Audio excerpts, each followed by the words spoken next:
Salamu aleyküm mehruan ezizileşler. Yine şuun Türkmen Sakrada yaşayan, İran'da yaşayan Abdülhalik Adami adlı bir şahir ağamız var. Öňüren owadan goşgular var. Şolan birini aýdym etip aýtmagy makul bildim. Sizin gowunuňyza yarar diýip umyd edýän. Eziz ömrüm agy bilen köýmesin, yaman müller gorkezmäwer Hudaýym.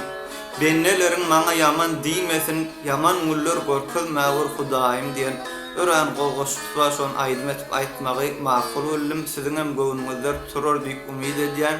Dinläň, lezzet alın.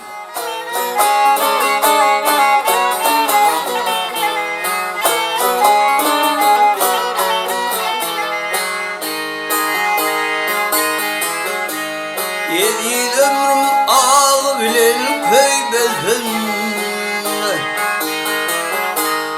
Eziz ömrüm ağı bilen köýbesin. Yaman güller görkezmäwer Hudaýym.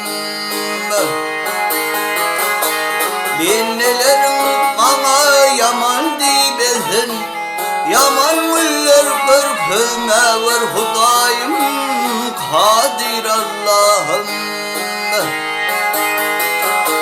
Goflukta ollum bağın ekheyin Adamın der şeytan gönlün yıkayın